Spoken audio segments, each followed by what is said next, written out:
जी आप लोगों के पास स्क्रीन शेयर हो रही है? हाँ जी सर, हो रही है। जी अच्छा, हो रही है। तो हमारा ये आज का जो टॉपिक है ये सबसे इम्पोर्टेंट टॉपिक है और इसलिए इम्पोर्टेंट है कि ये ही थोड़ा डिफ़िकल्ट पार्ट बनता है बच्चों के लिए। अदरवाइज़ तो सारा यूसेट एक बिल्कुल सिंपल सा टेस्ट होता है। तो आप लोगों ने इसको अंडरस्टैंड करने की कोशिश करनी है। एनालॉजी, पहले सबसे पहले ये बात समझ लें कि एनालॉजी उन दो चीज़ों को सिमिलर कहने की टर्म है कि जो अदरवाइज सिमिलर नहीं होती। फर्ज करें जैसे मैंने ये कहा है कि एमराल्ड, ठीक है, करैक्टरिस्टिक है, ये ग्रीन नहीं होता, लाजमी बात नहीं है कि ये ग्रीन हो। एरर जो है इसके सिनोनिम्स भी शामिल होते हैं, एंटोनिम्स भी शामिल होते हैं, ठीक है। ये कौन बात कर रहा है? काइंडली अपने आप को करके रखा करें। ऐसा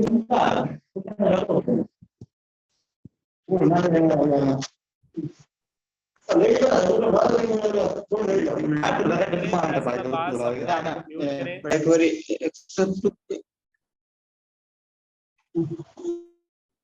अच्छा, तो हम बात कर रहे थे एनर्जी की। In its simplest form an energy is a stated likeness between two things that are otherwise unlike.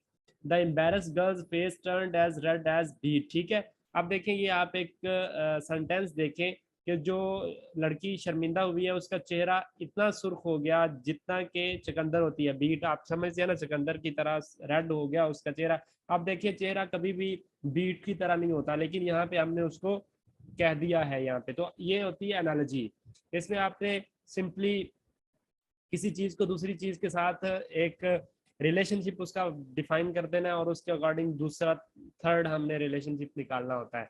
Such a comparison is made to explain something vividly और to make it easier to understand. ठीक है, अब ये ऐसा क्यों किया जाता है? सबसे पहली वजह इसकी यह है कि इसको हम किसी भी चीज को अंडरस्टैंड करने के लिए, आसानी पैदा करने के लिए हम ऐसा करते हैं। अब देखें, जब मैंने बताया कि उसका चेहरा इतना सुर्ख हो गया था जितना सिकंदर है, तो इसका मतलब है आप लोगों को पता चल गया कि वो बहुत ज्यादा रेड हो चुका था। अब ये तो नहीं है कि उसका चेहरा ही सिकंदर हो गया था, बल्कि हमने उसको रिजेम्बलेंस शो की कि इस तरह से उसका जो है वो फेस रेड हो गया था कि वो ऐसे लग रहा था जैसे बीट है। ठीक है, analogies that look like little word puzzles are often used to test vocabulary and reasoning ability. ठीक है, एनालॉजी जो है ना दो चीजें टेस्ट करती है। एक तो आपकी वोकेबलरी टेस्ट करती है, इंग्लिश की वोकेबलरी आपकी कितनी अच्छी है, और दूसरी आपकी रीजनिंग एबिलिटी यानी कि थिंकिंग की एबिलिटी को भी चेक किया जाता है एनर्जी में। These energies require the use of logic to identify the relationship between words and ideas. ठीक है, हमारे पास कोई लॉजिक दिया जाता है, उसके मुताबिक हमने उस क्वेश्चन का आंसर करना होता है। जैसे मैं डिफरेंट टाइप्स की जो एनालॉजीज हैं उनका आपके सामने मैंने एग्जांपल्स दी। अगर कोई करैक्टरिस्टिक्स हैं तो उसके अंदर एनालॉजीज, करैक्टरिस्टिक्स के अंदर एनालॉजीज आ सकती हैं। जैसे एमराल्ड वो ग्रीन होता है, लेमन, लेमन जो है वो सोअर, ठीक है, वो जो है सोअर इन टेस्ट होता है। जॉक जो है वो फनी होता है डेफिनेटली। इसी तरह सिनोनिम्स की एनालिसिस होती हैं, वो एरर है, मिस्टेक होता है, रिमार्क होता है। रिमार्क होता है मतलब किसी भी चीज़ पे कमेंट करना या उस पर अपना पॉइंट ऑफ व्यू देना, तो ये कमेंट होता है। डॉक्टर जो है उसको हम फिजिशियन भी बोलते हैं। एंटोनिम्स में नेवर, नेवर कभी भी नहीं, ऑफन अक्सर, कॉमेडी, ट्रेजेडी, क्लमसी, ग्रेसफुल। ठीक है, इसी तरह फिर एसोसिएशंस के अंदर जो है वो एनालॉजीज होती हैं। जैसे फोक एंड नाइफ, ये आप लोगों ने सुना ही हुआ है। Jack and Jill, rock and roll. ठीक है, होल या पार्ट के अंदर अल्फाबेट जो है वो लेटर होते हैं, फ्लावर जो है वो पेटल्स होती हैं, उसमें शर्ट के अंदर स्लीव्स होती हैं। ये जिसके अंदर जो चीज़ एक लेटर में जो है ना अल्फाबेट्स होते हैं, ठीक है, फ्लावर्स के अंदर पेटल्स होते हैं। ठीक है, जो अल्फाबेट्स हैं उस डेफिनेटली वो लेटर्स होंगे उसमें, A B C D E F G. और जो फ्लावर है उसके अंदर पेटल्स होंगी। जो शर्ट है उसके अंदर लाजमी स्लीव होगी। जो ऑब्जेक्ट्स हैं या मूवमेंट्स हैं इनके अंदर एनालिसिस बनती है। हैमर जो है, हैमर पाउंड, ठीक है, कैंगरो लीप, ठीक है, आई ब्लिंक। ठीक है, हैमर क्या करता है? मारने के लिए काम आता है। कैंगरो जो है लीपिंग के लिए काम कर आता है। आई जो है ब्लिंक करने के काम आती है। ठीक है, ये ऑब्जेक्ट और उसकी मूवमेंट है। जो हैमर पाउंडिंग करता है, ठीक है, कैंगरो लीपिंग करता है, आई जो है ब्लिंक करती है। इस तरह की एनर्जीज यहाँ पे बनती हैं। ठीक है, अब ये हमारे पास, मैंने आप लोगों को एनर्जीज की टाइप बता दी है। एनर्जी को सॉल्व कैसे करना होता है ये मैंने यहाँ पे नीचे डिफाइन किया हुआ है, लेकिन ये मैं आपको चाहता हूँ कि मैं प्रैक्टिस करवाऊँ, उसके साथ साथ समझाता जाऊँ। ठीक हो गया? ये मेरे पास एक एनर्जी की एक्सरसाइज मैंने बनाई है, वो आप लोगों के सामने मैंने रखी है। सबसे तो पहले इसी से आपको अंडरस्टैंडिंग होगी कि ये क्वेश्चन कैसे होते हैं। ठीक है, पहले मैंने आपको डिफरेंट एनर्जी की टाइप्स इसलिए बता दिए हैं कि ये इस तरह के रिलेशनशिप आपस में बन सकते हैं, जो कैरेक्टरिस्टिक्स के भी हो सकते हैं, सिनोनिम्स भी हो सकते हैं, एंटोनिम्स भी हो सकते हैं, एसोसिएशन हो सकती है, होल या पार्ट हो सकता है, ऑब्जेक्ट या उसकी मूवमेंट हो सकती है। ठीक हो गया, ये समझ आइए आप लोगों को बात? जी सर। अच्छा, सही हो गया। अभी which of the following is related to melody in the same way as delicious is related to the taste. आप मेलोडी आपको पता होना चाहिए। यहाँ पे वो आपकी कौन सा आपके वो पूछ रहा है, ये जो फर्स्ट क्वेश्चन है उसमें कौन सी एनर्जी यूज हो रही है, मुझे पहले ये बताएं। Which of the following is related to melody in the same way as delicious is related to taste. ठीक है, ये क्वेश्चन पढ़ने के बाद आपको यहाँ से ये जो 6 मैंने टाइप्स दी हुई एनर्जीज की, उसके अंदर से कौन सी एनर्जी नजर आ रही है? हाँ सिनोनिम। जी, ये सिनोनिम्स भी हो सकता है और ये कैरेक्टरिस्टिक्स भी हो सकता है। ठीक है, ठीक है, ये दोनों तरह की इसको हम कह सकते हैं। अब यहाँ पे आप देखें मेलोडी को हम क्या आंसर होगा, डिलीशियस का टेस्ट के साथ क्या रिलेशनशिप है, वैसा मेलोडी का आपने ढूंढना है। मेमोरी के साथ मेलोडी का बनता है नहीं, बनता है या नहीं? हाइनेस। हाईनेस के साथ बनता है या नहीं? पहले समझ ले मेलोडियस किसको कहते हैं। मेलोडियस कहते हैं खूबसूरत आवाज को। ठीक है, जो बहुत प्यारी आवाज हो ना उसको कहते हैं मेलोडी। ठीक है, his voice is very melodious. ठीक है, मच मेलोडियस या जो भी उसके साथ आता है, तो इसका आंसर हमारे पास होगा वॉइस। ठीक है, वॉइस, क्योंकि मेलोडी का हम कहते हैं अच्छी खूबसूरत वॉइस को। ठीक है, तो इन अ सर्टेन वे। अब ये आप लोगों को क्वेश्चन समझ आ गया, इस तरह के क्वेश्चन आएंगे वहां से। वॉइस की प्रॉब्लम क्यों है पता नहीं, समझ से बाहर है। इंटरनेट भी ठीक है, हर चीज ठीक चल रही है। कहीं कहीं पे आपकी वॉइस खराब हो जाती है, वरना ठीक है। अच्छा, सही है। अब आपको पहले क्वेश्चन की समझ आ गई, इस तरह के क्वेश्चन आते हैं सिंपल से, कितना इजी है। वोकैबुलरी आपको आती होगी तो वहां से आपको अंदाजा हो जाएगा। ठीक है, और थोड़ी बहुत बिल्कुल सादा सी है। अब मेलोडी आप अक्सर यूज करते हैं वर्ड अपनी लाइफ टाइम, मतलब हम डेली लाइफ में यूज कर रहे होते हैं इस वर्ड को। फिर हमारा सेकंड हम देखते हैं, in a certain way diploma is related to education, which of the following is related to trophy in a similar way. ठीक है, अगर डिप्लोमा एजुकेशन के साथ रेलेवेंट है तो फिर ट्रॉफी किसके साथ रेलेवेंट होगी? सोचें, स्पोर्ट्स के साथ, एथलीट के साथ, विनिंग के साथ, या प्राइज के साथ? मुझे सोच के बताएं।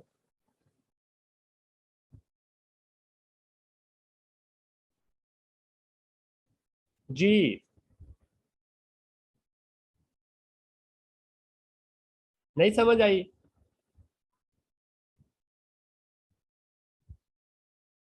आप देखें डिप्लोमा जो है वो ऐसे है जैसे एजुकेशन है। ठीक है, ये एजुकेशन के साथ रिलेट किया गया। जो ट्रॉफी है वो किसके साथ रिलेट होगी?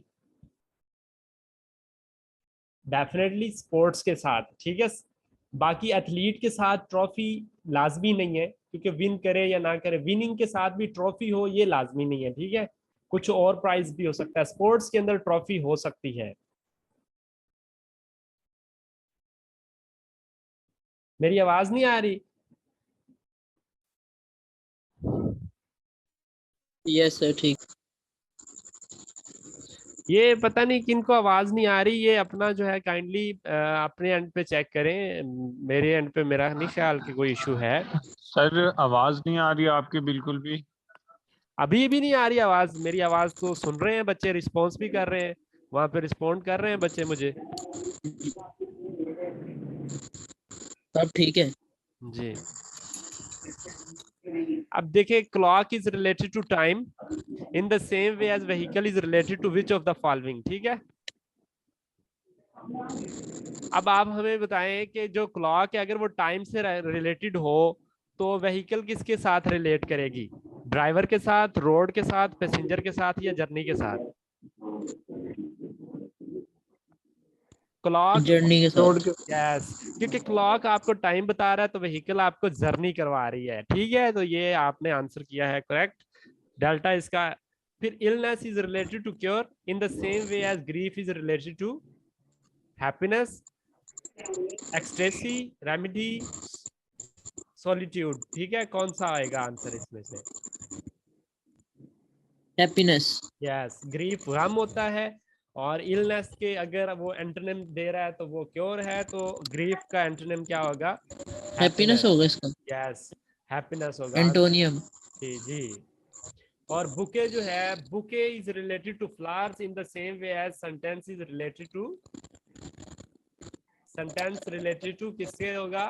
लेटर्स के, या पैराग्राफ के, या कंटेंट के, या वर्ड्स के?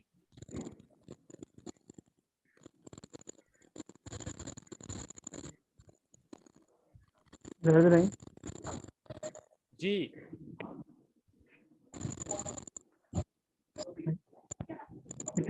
वर्ड्स। किसके? वर्ड्स। Words Yes. वर्ड्स। जी जी, वर्ड्स के साथ। बुके जो है अगर वो फ्लावर्स के साथ है, तो जो सेंटेंस है बुके फ्लावर से मिलके बनता है, तो सेंटेंस किन से मिलके बनता है? वर्ड्स से। ठीक है, करेक्ट, आपने आंसर ठीक किया है। Electricity is related to wire in the same way as water is related to. अब इलेक्ट्रिसिटी वायर के थ्रू ट्रांसफर होती है, तो वाटर किसके थ्रू ट्रांसफर होगा? रिवर। वाटर वो वायर से हो रही है, तो वाटर का इसी तरह का ही रिलेशनशिप ढूंढना है आपने, तो वो पाइप से ट्रांसफर होगा। वाटर किससे ट्रांसफर होगा? पाइप से। ठीक है, जैसे हम इलेक्ट्रिसिटी ट्रांसफर करते हैं किसी जगह से, तो वो वायर के थ्रू करते हैं, और इसी तरह वाटर को हम किसी जगह से तो उसको हम पाइप के थ्रू करते हैं। ठीक है, समझ आई या नहीं आई? Yes sir. अब देखिए, आगे सर। इलेक्ट्रिसिटी के लिए भी आप वायरिंग करते हैं, और वाटर के लिए भी आप पाइपिंग की वायरिंग करते हैं। ठीक है, पाइप्स की वायरिंग आपने की होती है। तो जैसे इलेक्ट्रिसिटी वायर के थ्रू ट्रांसफर होती है, इसी तरह वाटर जो है वो एक जगह से दूसरी जगह हम पाइप के थ्रू लेके जाते हैं, इसलिए answer will be the delta. तो नेक्स्ट है, mathematics is related to numbers in the same way history is related to history. अगर मैथ नंबर्स के साथ कनेक्टेड है, तो जो हिस्ट्री है वो किसके साथ कनेक्टेड होती है? हिस्ट्री में मेजर चीज क्या होती है? Event sir. Yes, events history होते हैं। इवेंट्स के साथ। जी जी, करेक्ट, इवेंट्स होते हैं हिस्ट्री में। ठीक है, डेट्स, वॉर्स और पीपल होते ही हैं, लेकिन events are the major thing in the history. ठीक है, locker is related to jewellery in the same way as godown is related to. अब लॉकर जो है, लॉकर में हमने क्या रखा होता है? ज्वेलरी रखी होती है। तो गोडाउन में क्या रखा होता है? गुड्स होगा सर, गुड्स। यस, गुड्स रखी होती हैं। ठीक है, जो भी हम गोडाउन बनाते हैं अपने घरों में, उसके अंदर हम चीजें रखते हैं, सामान रखते हैं अपना। ठीक है, इसी तरह तो ये जैसे गोडाउन किसे कहते हैं? गोडाउन कहते हैं जहाँ पे हम जखीरा करते हैं कोई चीज। ठीक है, या इसको आप कह सकते हैं अपना स्टोर रूम। ठीक है, सर उर्दू में गोदाम बोलते हैं, गोदाम। हाँ, गोदाम। ठीक है, उसको हम गोडाउन कहते हैं जी। जहाँ पे कोई भी मतलब हम जैसे पहले दौर में गंदम वगैरह रखी जाती थी, तो या ठीक। अब ठीक है, स्टोर रूम भी इसको कह सकते हैं, जहाँ पे हम अपनी चीजें रखते हैं। ठीक है, गुड्स रखने की जगह को हम गोडाउन कहते हैं। जी। जी, इसका इंग्लिश में और वर्ड हो सकता है वेयर हाउस। वेयर हाउस से सुना हुआ लफ्ज आपने? जी सर। हाँ, तो वेयर हाउस में क्या होता है आप लोगों को पता ही है, जो प्रोडक्ट्स होती हैं किसी भी स्टोर की वो रखी होती है, इसी को गोडाउन भी कहते हैं। ठीक है, distil is related to whisky in the same way as brew is related to beverage. जो हमारी होती है, अगर डिस्टिलेशन विस्की के साथ रिलेटेड है, तो ब्रू किसके साथ रिलेटेड होगी?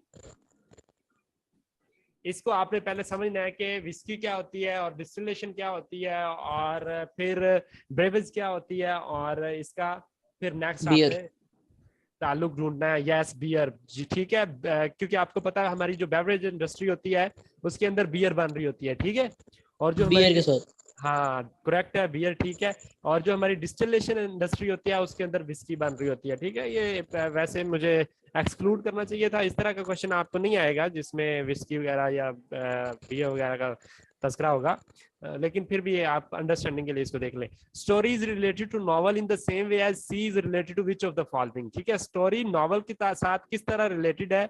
जैसे सी दूसरी किस चीज के साथ रिलेटेड होगा, ओशन के साथ, वाटर के साथ, रिवर के साथ या पॉन्ड के साथ। अब देखिए नॉवल बड़ा होता है या स्टोरी बड़ी होती है?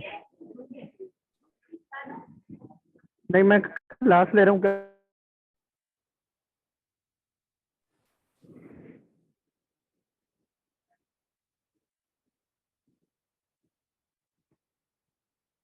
मैं पूछ रहा था कि जो स्टोरी के अंदर नॉवल होना जरूरी है या नॉवल के अंदर स्टोरी होना जरूरी है? नॉवल के अंदर स्टोरी होना जरूरी। जी, नॉवल के अंदर स्टोरी होना चाहिए। तो जो सी है वो वाटर के अंदर होनी चाहिए, पॉन्ड के अंदर होनी चाहिए, ओशन के अंदर होना चाहिए या रिवर के अंदर? सर आई थिंक ओशन में, यस, ओशन ओशन, रहेगा। क्योंकि देखिए जैसे मैंने आपको एग्जांपल दी है कि जो स्टोरी है वो नॉवल का पार्ट होती है, इसी तरह जो सी है वो छोटे होते हैं, ocean is a big object, ठीक है, और उसके अंदर ये कवर हो जाएगा, ठीक है।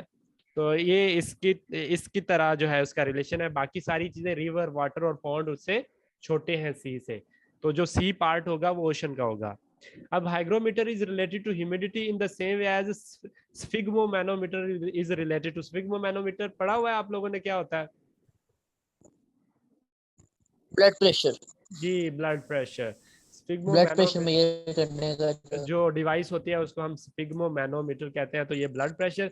और अगर हमने ह्यूमिडिटी मतलब मॉइस्चर लेवल एयर में हमने अगर फाइंड करना है तो उसके लिए हमारे पास होता है हाइग्रोमीटर, और उसकी मदद से हम ह्यूमिडिटी फाइंड कर लेते हैं। इसी तरह हम स्फिग्मोमैनोमीटर की मदद से ब्लड प्रेशर फाइंड कर लेते हैं, ठीक है।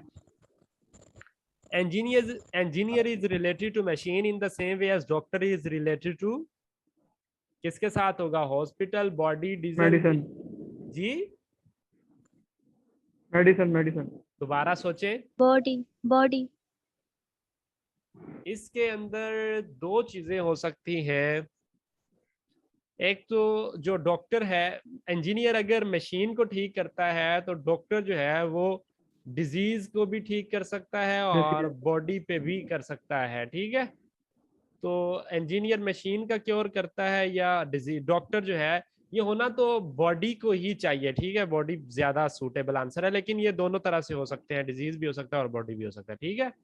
तो इसको जो है वो इसमें कंफ्यूजन पैदा हो जाएगी कि डॉक्टर जो है वो डिजीज के रेलेवेंट होता है या बॉडी के रेलेवेंट होता है। अगर हम इंजीनियर को मशीन के रेलेवेंट देखें तो फिर इसको बॉडी के रेलेवेंट होना चाहिए, ठीक है। Dream is related to reality in the same way as falsehood is related to which of the following. अब देखो, आप अगर ख्वाब जो है वो हकीकत हो सर तो इसका क्या बताया आपने डॉक्टर का? डॉक्टर का मैंने बताया कि अगर हम इंजीनियर के हवाले बॉडी। से बॉडी बताया है, और इसलिए मैंने बॉडी बताया कि अगर हम इंजीनियर को मशीन के साथ डील कर रहे हैं तो फिर लाजमी सी बात है कि ट्रुथ। डॉक्टर बॉडी के साथ, ठीक है।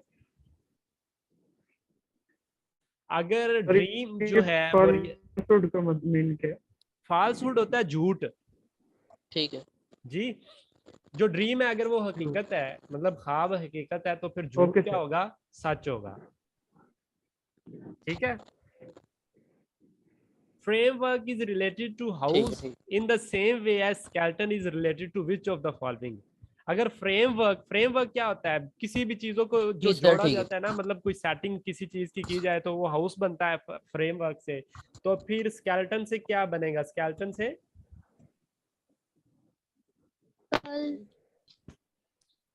अगर फ्रेम सच। नहीं बॉडी। स्कल इटसेल्फ एक स्केलेटन है, ठीक है, पार्ट ऑफ स्केलेटन है, बॉडी स्केलेटन का पार्ट है ना। अगर फ्रेमवर्क से हाउस बन रहा है तो स्केलेटन से क्या बनना चाहिए? सोचे। सर बॉडी बननी चाहिए। बॉडी बननी चाहिए, वेरी गुड, एक्सीलेंट, ठीक है। तो आप लोगों ने ये 14 क्वेश्चन अच्छे से सॉल्व कर लिए। अब ऊपर हमारे वाले का क्या बताया? किसका? ये इसका फाल्सहुड से ट्रूथ, जी सर। ठीक हो गया। Okay sir. अभी हमने एक पार्ट इसका किया है और इसमें हमने तकरीबन कैरेक्टरिस्टिक और सिनोनिम्स, ये दो चीजें, कैरेक्टरिस्टिक, सिनोनिम और एंटोनिम्स, ये तीन चीजें हमने कवर की हैं आज। थोड़ा सा मुश्किल पार्ट है, इसमें एमसीक्यूज आप लोगों को मिल जाएंगे, तो मैं आप लोगों के साथ शेयर कर दूंगा उनको, तो उसको आप लोगों ने मुझे सॉल्व करके भेजना है। मैंने आप लोगों को कुछ ऐसे के टॉपिक्स भेजे थे, मतलब व्हाट्सएप में, ठीक है। और मुझे आप ऐसा करें कि अभी 2 से 4 मिनट के अंदर या 10 मिनट ले लें मैक्सिमम, मुझे आप लोगों ने को एजुकेशन पे एक इंट्रो लिख के भेजना है, ठीक है। इंट्रो का कल हमने बताया था ना कि क्या होता है जी। सर आज फर्स्ट डे है, कल में मैं नहीं था। क्या आज फर्स्ट डे आप लोगों का? अच्छा, जिसका फर्स्ट डे है उसको जी मैं मेरा मतलब, फर्स्ट डे है। अच्छा मैं आप मुझे कांटेक्ट कर लीजिएगा, मैं आपको उसकी वो रिकॉर्डिंग भेज दूंगा।